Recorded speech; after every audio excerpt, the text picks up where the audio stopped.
It was so good to visit with you all. I'm going to read you one of my favorite stories now. Does everybody know the name of this story?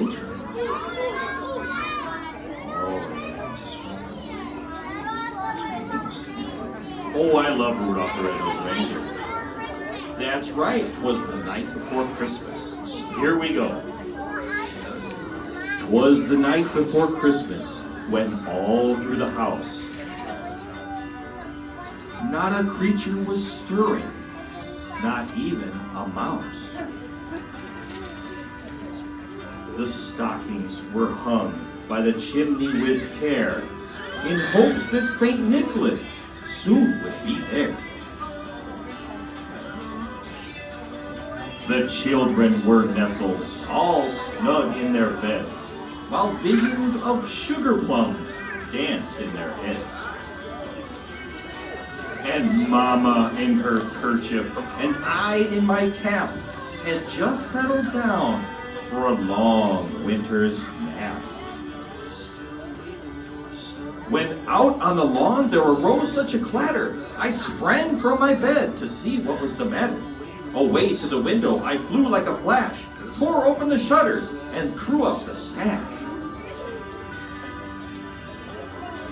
The moon on the breast of the new-fallen snow gave the luster of midday to objects below, when what to my wondering eyes should appear but a miniature sleigh and 8 tiny reindeer.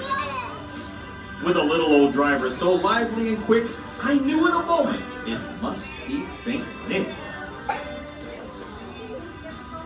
More rapid than eagles, his coursers they came, and he whistled and shouted and called them by name. Now Dasher, now Dancer, now Prancer and Vixen, I'm Comet, I'm Cupid, I'm Donder and Blitzen. To the top of the porch, to the top of the wall, now dash away, dash away, dash away all. As dry leaves that before the wild hurricane fly, when they meet with an obstacle mount to the sky, so up to the housetop the coursers they flew, with a sleigh full of toys, and St. Nicholas too.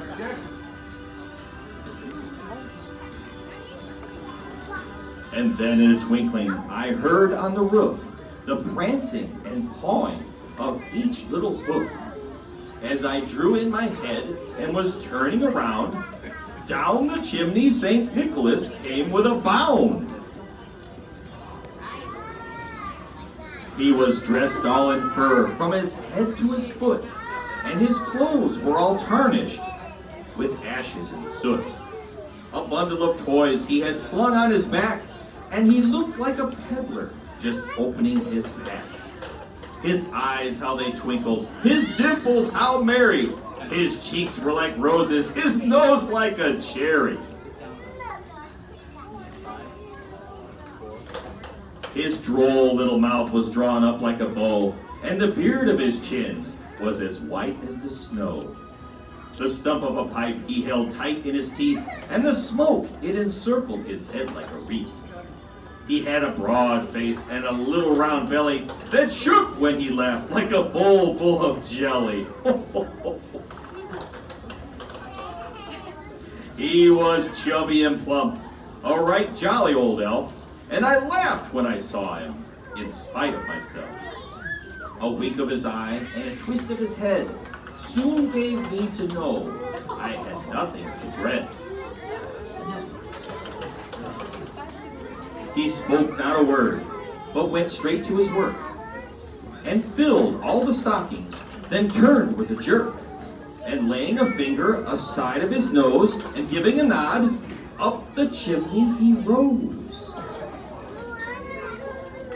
He sprang to his sleigh, to his team gave a whistle, and away they all flew like the down of a thistle. But I heard him exclaim, ere he drove out of sight, Merry Christmas to all, and to all a good night. Oh, oh, oh, oh, oh. Merry Christmas, everyone.